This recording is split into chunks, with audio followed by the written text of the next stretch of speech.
Hi everyone. Hope you've been having a great start to your week. As we sent the message last week in response to what we've been doing in preparation for the fiscal challenges that we've been facing. Last week we sent out VPCC's message, including the website that was created as a central repository of information and basically a toolkit that we could use to help address some of the financial shortfalls that we'll be facing given the state budgetary challenges. And so, unlike other Zoom meetings that we've held where we're giving a state of the college or state of UHCC situation, this one's really more on setting the expectations for feedback to be sent back to VP LaCroix. And so the community colleges have been really planning, and I think initially we were facing some really hard deadlines that were not really easy to achieve. I think that we are still pressed for time and urgency in trying to address some of the fiscal challenges that we're projecting. But with that, realizing that we really need to assess a little bit more any of the opportunities that we're exploring, make some decisions, and that these decisions are not likely to impact our fiscal year 21, but likely to help address some of the fiscal year 22 and beyond, some of the budgetary challenges there.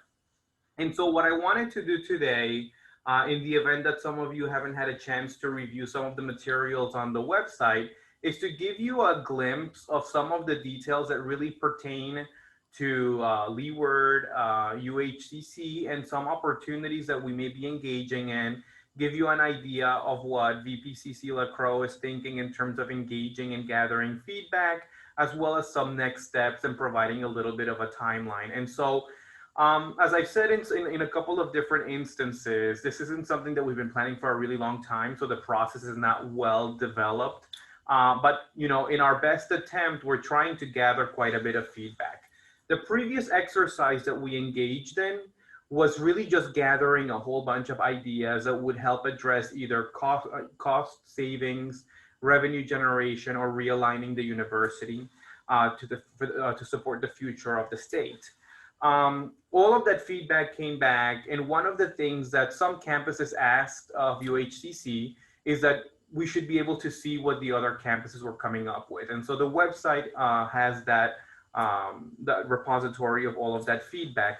And in response to that, UHCC developed a document that we're going to be digesting a little bit more today. So I'm going to try to go through the slides so that we have a little bit of an opportunity to have conversations at the end of the presentation. And so very briefly, that's the website. And it just sets a little bit of a direction for the CCs to help address some of these challenges. As you recall, VPCC LaCroix did do a presentation previously. We provided that feedback. That feedback is on that website. And the document that I'm alluding to and that I'm going to be focusing on for the remainder of the presentation is an organizational resource planning paper. Okay, it's linked on that website. I also emailed it to everyone with the invitation to today's meeting. But what it does is that it puts together some ideas so that we could focus it a little bit more. One of the challenges with brainstorming, and we faced this, and then at the UHCC level faced it even more, is that with brainstorming is just absolutely all over the place. And so our direction right now is to take some of these ideas and digest them a little bit further to see if any of them stick and is worth the invested effort to realign, reposition, as well as have potential cost savings. And so there's a list of things in this paper. Many of them impact us. Many of them don't seem to have a direct impact on Leeward. But what VP LaCroix has allowed us to do is to provide some feedback on that paper. Just to recap, the university is facing about $100 million deficit moving forward. And this is projections because we still don't have the set budgets. But with those projections, $100 million moving forward is a big deal. And we've been talking about that at Leeward and Leeward's contribution toward that $100 million. The reality is that working independently, we're not really going to get too far. And so we do need to work together as a system in finding ways in which we can assess some more of these opportunities. The document also describes that the months of October and November will allow for continued discussions to redefine a plan that's going to be presented to the Board of Regents in December. Now, this plan is not going to have in very discrete, oh, we're going to, terminate something, we're going to cut something else, we're going to remove or merge. It's going to be it's going to be providing a little bit more direction, because we still need more time for the planning and execution of these plans. The spring semester will be a period of operationalizing the plan. And so, again, the document that's been presented still has a lot of ideas. And for what it's worth, even if we wanted to entertain all of them, we couldn't really manage operationalizing all of them. And so this vetting process and this opportunity to provide feedback should help, crop that document into something that's a little bit more manageable. And so we'll be using the spring semester to operationalize this. The intent of the document is to do two things. One, to present planning for operational centralization, and I'll describe that in just a little bit. And then the other one is alignment across the UHCCs. And some of the comments that came about very early on and that we're still dealing with is that, for what it's worth, the community colleges have some duplication. And in some instances that may be necessary. In other instances, there may be opportunities for us to reassess. And so that's really some of the central ideas that were considered in this paper. And so now that those ideas have a little bit more of a name to them, we have an opportunity to provide more feedback so that we can help determine whether we move in that direction or not. There are ideas, by the way, that did come from Leeward that we can manage at Leeward. And these are things that we'll be doing in parallel, but we right now need to focus on this so that UHCC has an opportunity to further vet and we could get the ball going in other areas. And so that document that is presented on the website is subdivided into sections. And I split up this presentation into those sections so that we can follow.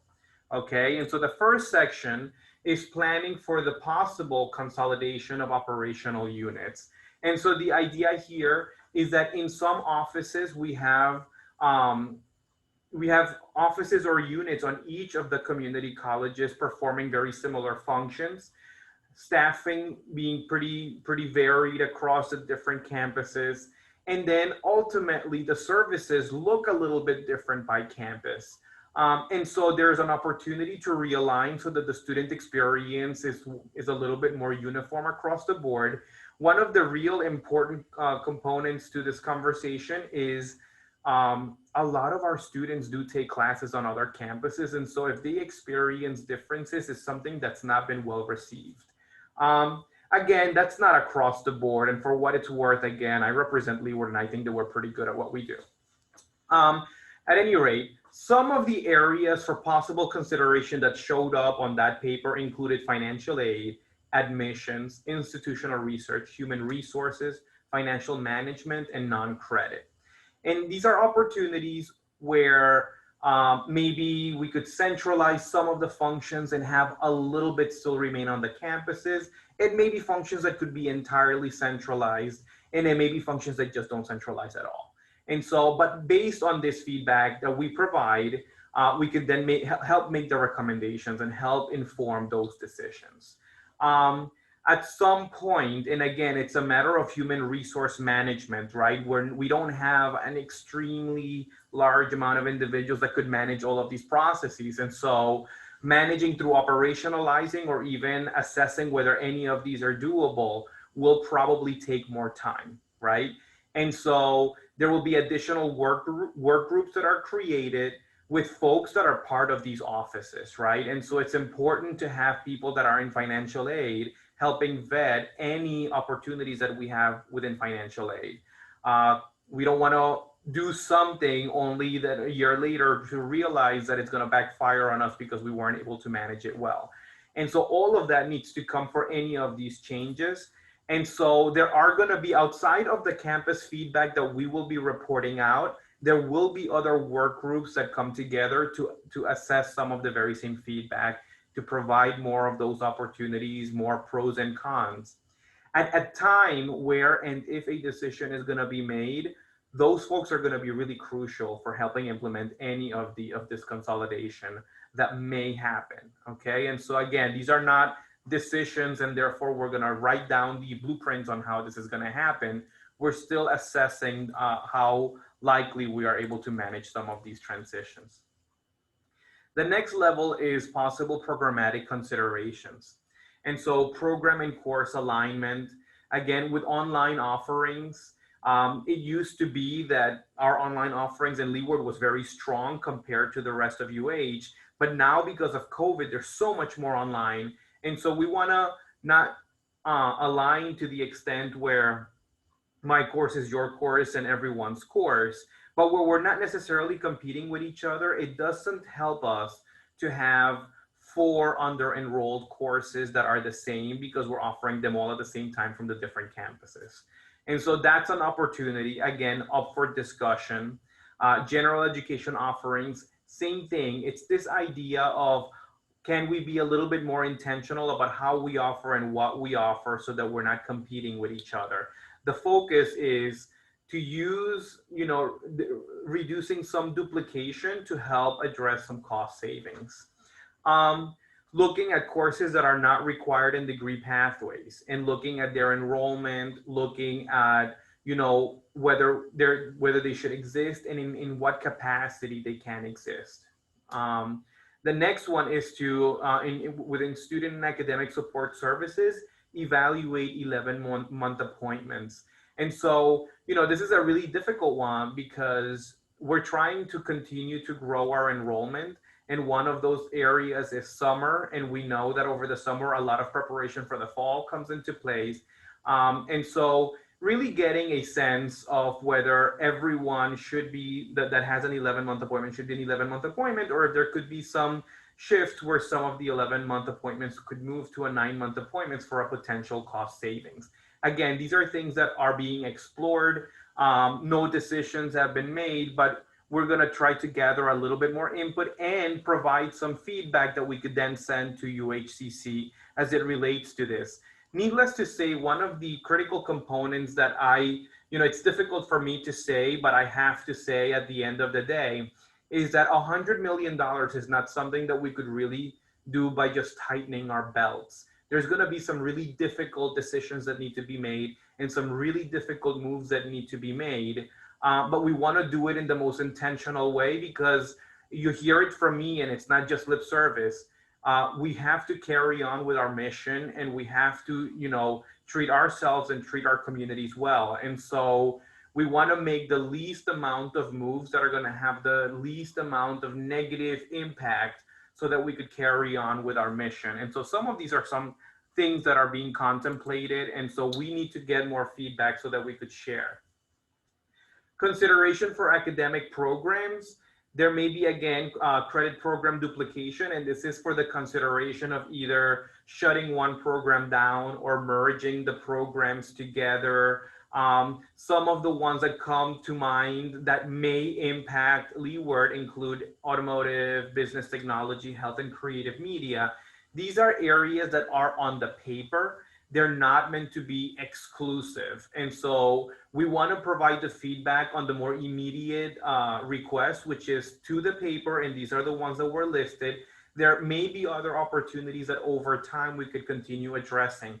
I may say this in multiple iterations during today's presentation, but it is important for us to see that this is meant to be a continuum.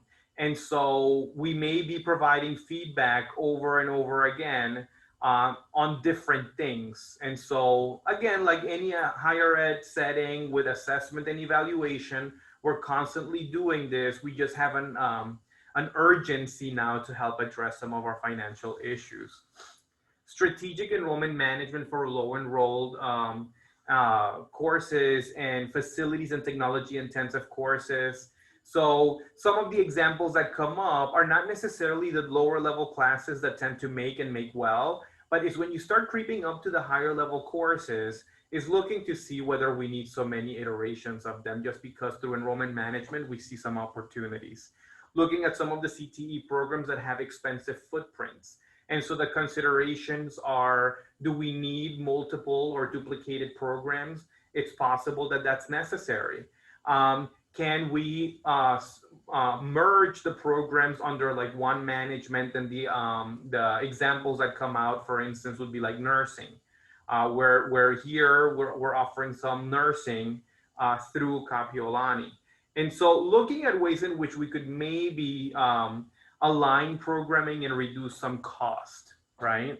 So those are some considerations for academic programs. Additionally, so program facility consolidations, low enrolled, low workforce need programs, we need to put some consideration there. And so do we keep all of the programs that we have? Do we have some capacity to downsize? Now, I've said this before, this is more an opportunity for other campuses, but it doesn't mean that we don't contribute toward that agenda.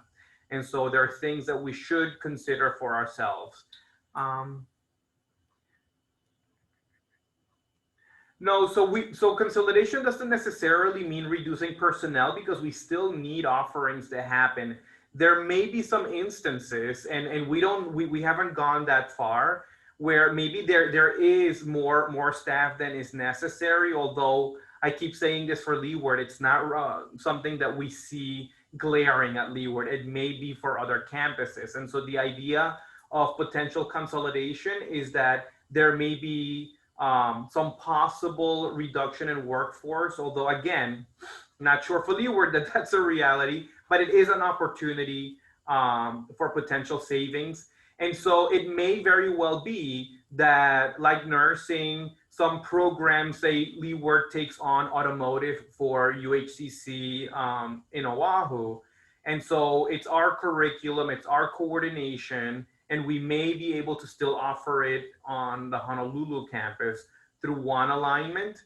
The alternative would be maybe shut down one of them if one campus can support that demand. And these are the things that we need to assess, because it doesn't always result in some cost savings. And so we need to assess whether the effort is worth engaging in.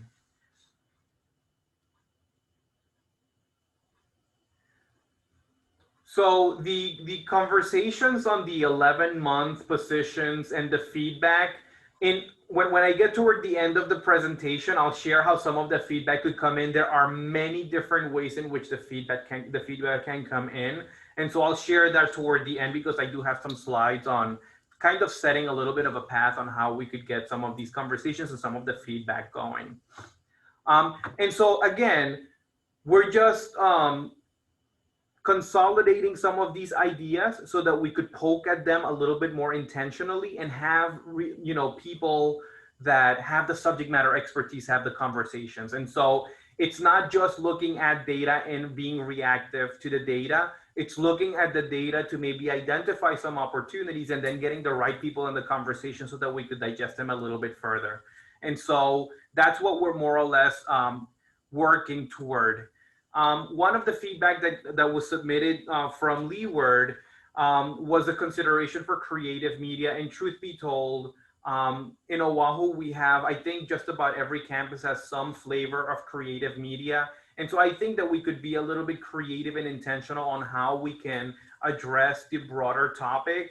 I don't know that eliminating options and just leaving one campus is a realistic expectation, but it doesn't hurt for us to have the right people having the right conversations to see if there's any real alignments that we could potentially put forward that may or may not come at a cost savings. And so again, it's not just looking at cost savings in one bucket, but it's also looking at overall alignment.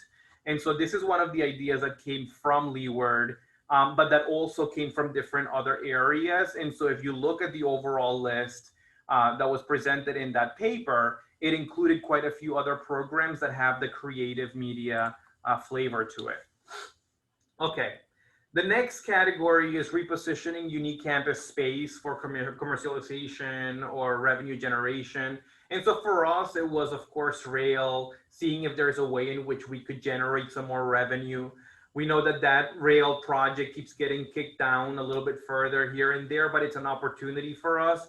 I'd be remiss to say that others haven't thought about how expensive property is in this area because we're on the rail path.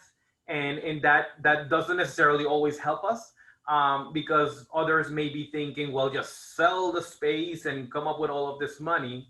And, you know, it's been thrown out there, you know, move leeward over to West Oahu or merge other campuses.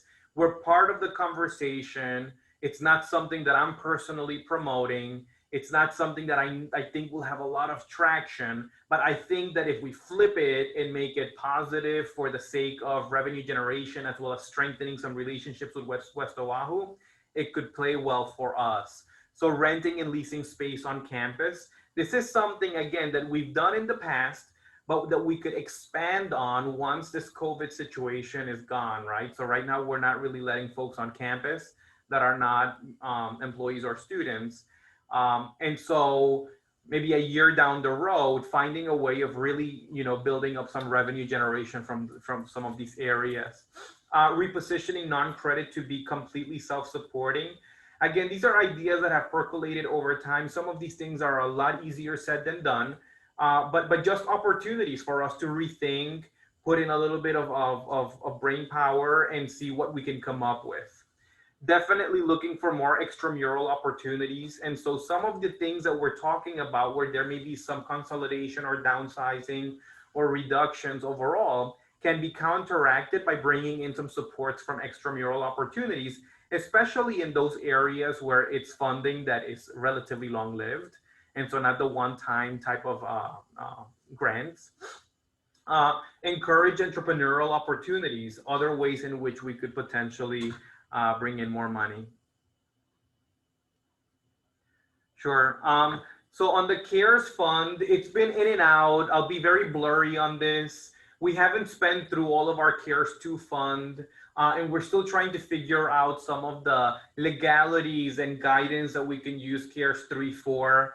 Part of me, I'm a little bit concerned because when all of this COVID thing started, I think that we were kicking the can over for like 1 month impact, 2 month impact, and every month became another month impact. And right now we don't know, you know, what the winter is going to do, what Thanksgiving travel is going to do with the surge of COVID cases on the mainland, and how that may impact our tourism again. Some concerns around preparation for spring, summer, and fall. And so using some of that money for preparation in terms of health and safety.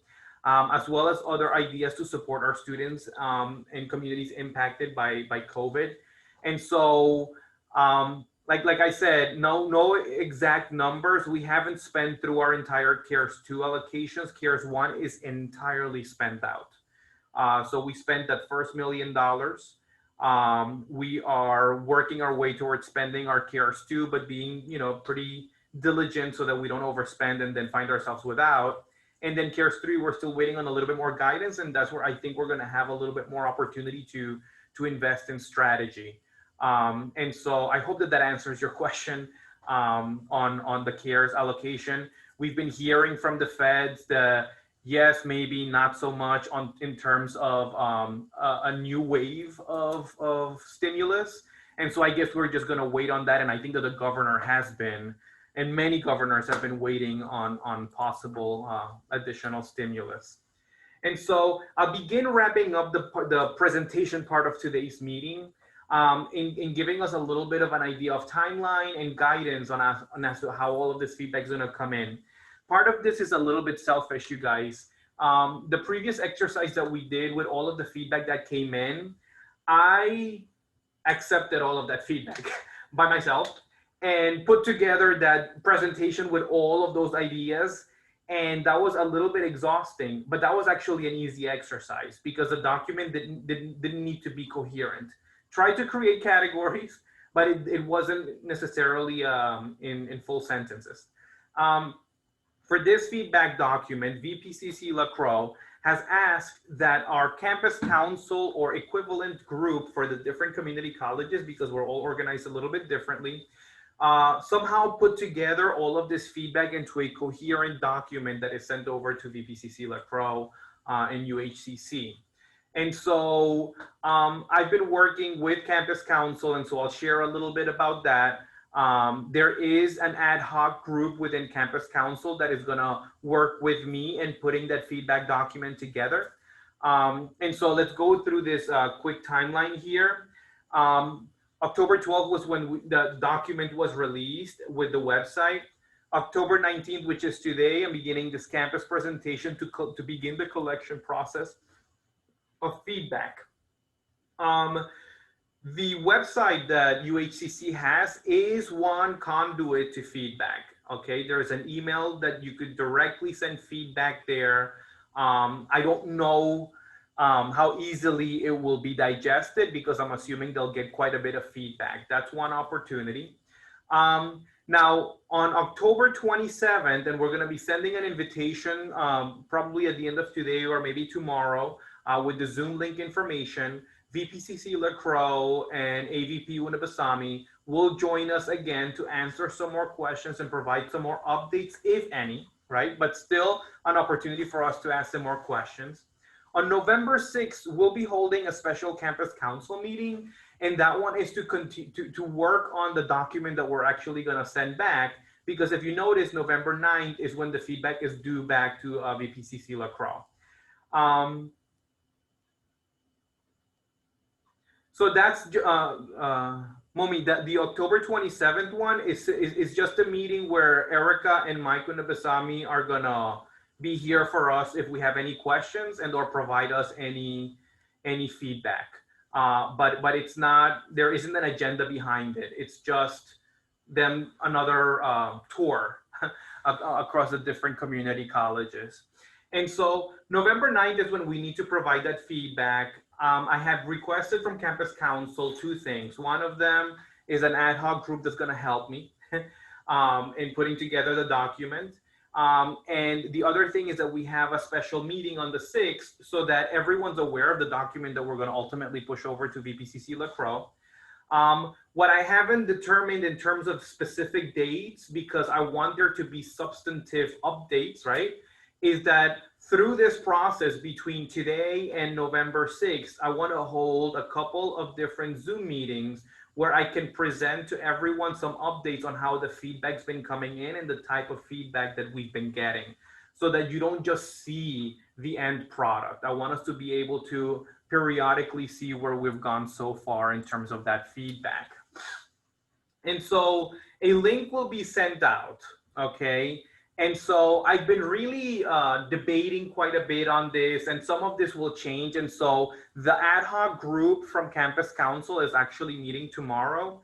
And I want them to help me out on how these prompts on the link is going to go out, because rather than it just being an empty question, provide feedback, we want to create it almost like survey style, but in response to certain prompts, especially those that affect leeward.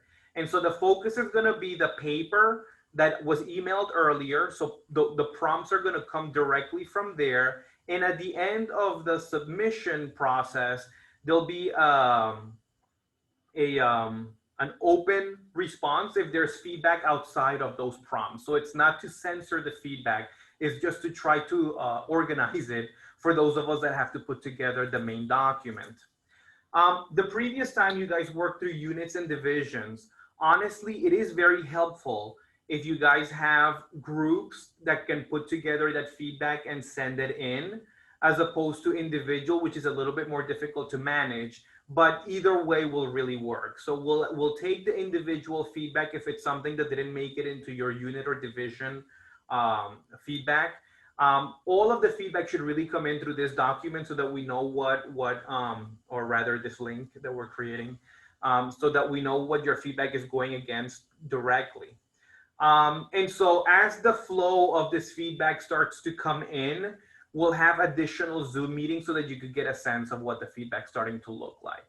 The ad hoc group will continue to digest and put together a cohesive document, and we'll provide some periodic updates as we more or less push along. The November 6th Campus Council meeting will be for us to have Campus Council as a whole, not the ad hoc group, help finalize that document. And I do want to say that even though it seems like a very formal process for a very formal outcome, it's a process that's going to be ongoing.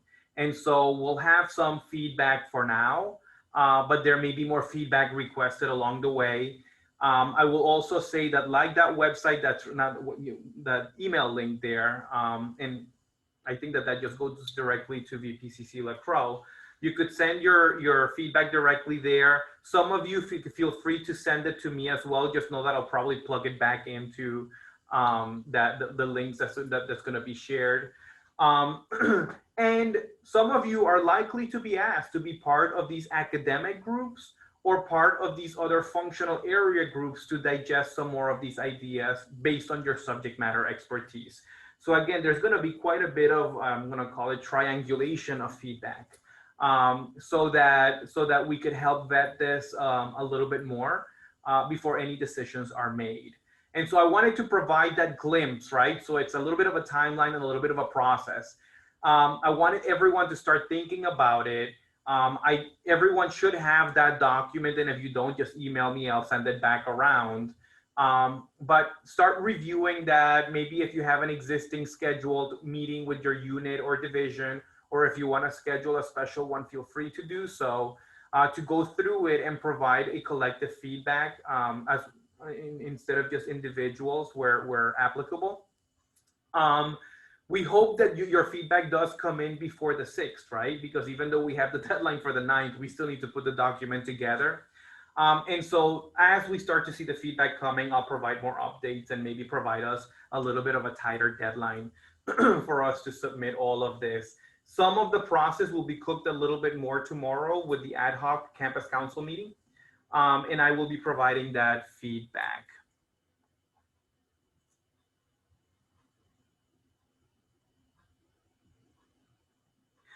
So Erica, as it relates to program consolidation, I think I'm going to separate disciplines from programs, right? And so the program consolidation is, if similar or the same title and CIP codes and potentially similar curriculums. Those may be something that can be centralized or removed. Some duplication can be removed. In terms of disciplines, that's something else that's going to happen through other conversations, especially on the more liberal arts and general education standpoint. That's not necessarily program based in terms of reducing duplication. But I think that if various campuses see that they have some disciplines that are struggling in terms of enrollment, and that we could collapse them so that we're not competing with each other. It could be simply enrollment management, or it could be that one campus can offer more depth in one discipline than the others. But I think that for what it's worth, all of the campuses still need, English, math, and, the humanities and all of these other courses that make up the composition of, I would say, the transfer paths. And so it's just being a little bit more intentional. It may not be removing some of the options. And so I think that we'd be looking at some of the data. And if you look at the website that was created, there are some links there that provide ARPD data and some enrollment data.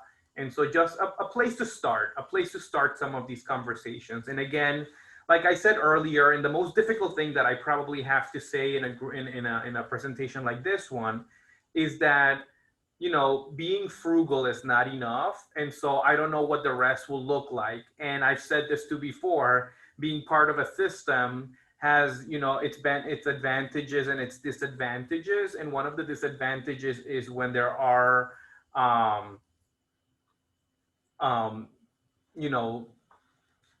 other campuses that may be struggling a little bit more. And so that being the case, you know, we don't know what Leeward's contribution is going to be in the whole, but I think that it's very important for us to provide the feedback to VPCC LaCroix. And so that's really the ask at this point. The link for the feedback is not likely going to come out until a little bit later tomorrow, once, you know, Campus Council ad hoc and I can see how we could better coordinate and organize the information. And so we'll send that out for a little bit. I do want to punt it over very quickly to Kay Ono, because there is more conversation happening on the academic side. And so she could provide a little bit of an update there. So I'll pause myself for a second. Hi, everybody. Hope you're having a good start of the week. We have the instructional groups will be meeting. The vice chancellors and the instructional deans met as a whole group last week on Wednesday. We met with Tammy Chun and Della Teraoka to find out what our charge would be. We are to be facilitators in meeting with instructional groups, and there'll be 10 basic 10 instructional groups. And you will be getting an email from the vice chancellor or the dean in charge of that group.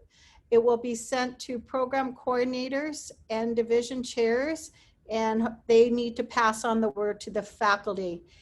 Tenured and tenure track faculty will be invited to this discussion. And just real quickly, here are the groups. First group is agriculture and natural resources. And so that's PBT from our school will be be talking about that program. And they're specifically looking at areas in which were mentioned through Vice President LaCroix's message to the campuses. The second group is arts, creative media, and communication. And for Leeward, that would be our DMed and TV Pro programs that they're going specifically talk about. Business is the third one, business, marketing, and finance. So we have a lot of business programs at Leeward. That would be accounting, BTech, and management. 4 is health services, sciences, and services. They're going to be split up in 2 groups, one being all the Kapiolani health allied courses or programs, and that's very specific to Kapiolani. One exception will be the HIT program from Leeward will be invited. The other group will be the medical assisting group, and actually I'm heading that up, and we will have our Leeward non-credit program coming to the table. The 5th group is industrial and engineering technology, and those are the trades, such as from our group, it will be, we don't have, let me take that back. We actually have no one from Leeward on that group because it's the auto body repair is a discussion where they're going to fit. But right now it is under this area. And actually Ron is part of our lead on that. But the Leeward programs that we have will be AMT and IIT also involved with those groups. The 6th group is information technology, and of course from Leeward, we have our ICS group. The 7th group is going to be transfer programs, and that's a gigantic group. And because it is so large that it will be handled a little differently than the other groups. The other groups, we will have enough space to involve the faculty up front in the discussions. For transfer programs, they're trying to work out a process right now. It looks like it might start off with the division chairs and program coordinators and deans, and then they'll break it up after that so that all instructional faculty will have a chance to be heard. The 8th group is law, government, and public safety. For us, we have human services in that group. 9, culinary, hospitality, and tourism. From Leeward, we have culinary in that, although we do teach a hospitality class out of business. And the 10th group is education, and that's our teacher education program from Leeward. So you will be receiving an email or some kind of communication that will be filtered through, go through your division chairs and to your program coordinators and to our faculty. Just a heads up, I will be sending out an announcement this evening from Tammy Chun introducing this process for instructional group. So as we do our thing instructional wise, very specific, it's going to parallel what we do on our campus, looking at what Carlos is heading up. All of us have a November 9th deadline to report back to Vice President LaCroix. So it's very short. My advice that I've already given to the division chairs is have Leeward's programs think about what is unique about Leeward's program and go with your data. If you have your data for your programs, like from your ARPDs, take those kind of things with you. Make sure you know what courses are in your programs. So as you talk with the other campuses, you will see where there are similarities and where there are differences. So we hope that you just is a chance for our faculty to have input in this process. So I hope that as many of you as possible can attend, will attend, and represent your programs. If you have any questions, feel free to reach out to me and or your deans or your division chairs as well. Thanks a lot, Carlos. Back to you. Thanks, Kay. And yeah, and like Kay suggested, with the different groups that are coming together and some invitations that are going out, that's going to be the norm. And so as some ideas begin to take some more traction, we have to go to the subject matter experts to help build out these ideas and determine whether they're doable at all and whether they pose sufficient benefit to really go the extra mile. I think that all of you have been part of some type of process where we've proposed something new or we're going through some assessment. It's a pretty heavy exercise, if you ask me. And so to go through 15, 20, 30 of these in one given time is just really difficult. And so the intent is really to build them out based on the feedback and the input and start reducing these quite a bit so that we could manage them a lot more or a little bit better. And so the timeline is critical because that's what's going to allow us to pare it down and begin to see where we can begin focusing. And so, again, very difficult to say because we have to address some of the budget shortfalls that we have. The other thing that's really difficult is for us to cave in if there's anything that Leeward's going to contribute, right? But we know that we're going to contribute in some capacity. And so to what end is going to be really dependent on the type of feedback that we get. And what I'd like to ask, right, in a selfish way, is that it not be simply, no, we can't do this, right? I think that we need to identify how something that happens could have a real detrimental effect or maybe an opportunity for doing something a little bit more creatively. But we just have to be very real with ourselves with the feedback.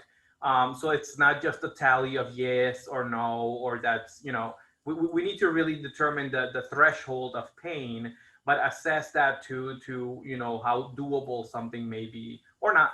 And again, I thrive, I think, in instances where I'm collecting feedback and I speak for the campus. And so I represent the campus and I'm very proud of what we have. So you could imagine how my conversations go when I'm meeting with the other chancellors and there's any ideas that are bouncing off of each other. I want to keep everything. I want to keep, I want to grow everything. And so again, your feedback is going to be really critical. To get back to Alan's question from a little bit ago, give me 1 second. I actually answered Alan's message in the chat room. What it is that they found the need that they need to be meeting as academic support. So Leanne and Wayne Sunahara, I believe from Honolulu, will be meeting with those groups such as tutoring, library, disability services, and be able to meet with them as their faculty to come up with ideas.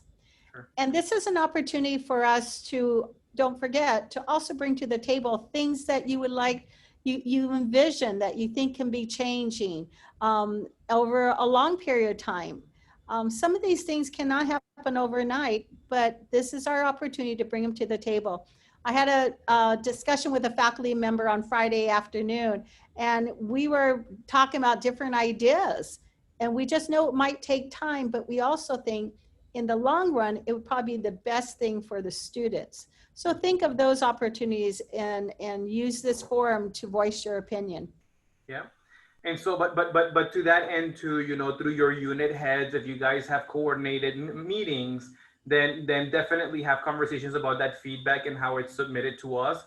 Alternatively, everyone's gonna get that link, right? I'm not gonna hide the link. I'm not just gonna send it to just chairs and unit heads. Everyone's gonna get it. So if something has to come through an individualized approach, I'm more than happy to accept it.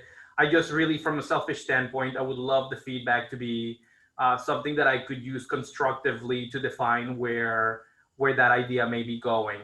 Michael Carter just put in a question on the process. Honestly, Michael, I think that initially we were sort of flying under this idea that by October something we were going to have some decisions made. We've really kicked that can to a more realistic timeline. As far as process, this is a weird situation, right? Because processes usually come from, especially on the academic and programmatic side, they come from the faculty and it brews from the campus up and it may span outside. This may be an instance where through conversations that are happening in a systematic level, I don't know what the process is going to look like to operationalize those changes.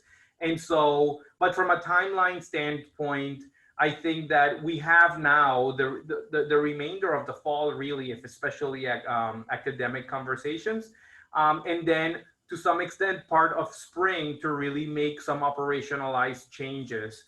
Until we have a set recommendation or a real target for some type of programmatic change, I'm not really sure that I'll be the best one to answer that process. And so if my answer was sufficiently vague enough, I think that that's something that could be asked on the 27th when VPCC LaCroix comes on board on the conversation, just for a timeline and process standpoint for how these decisions will occur.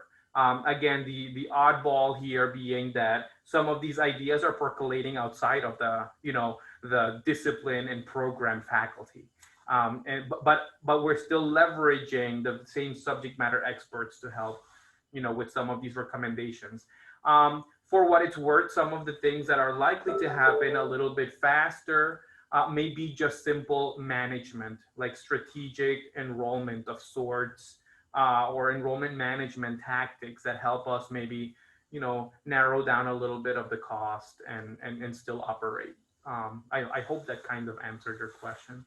But I'm happy if there to answer some more questions. I don't always have them, but the answers. But if there's any other questions, I'd be happy to answer them.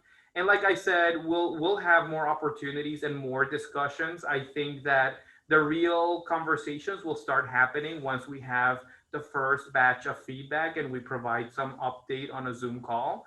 I think that that's where we'll be able to look more at the type of feedback that's been coming in and what we could use to strengthen our position in the document that we'll send over to VPCC LaCroix. And so I'll pause a little bit and see if anyone else, but if not, again, I definitely want to respect everyone's time. I'm very humbled by everyone that's always joining these calls and providing feedback. Very happy about that. And you're very likely to hear back from me by way of an email tomorrow with a link to how we're collecting this feedback. Again, I'm not trying to censor the feedback. What I'm trying to do is organize it in a way in which it's easier for us to write it up.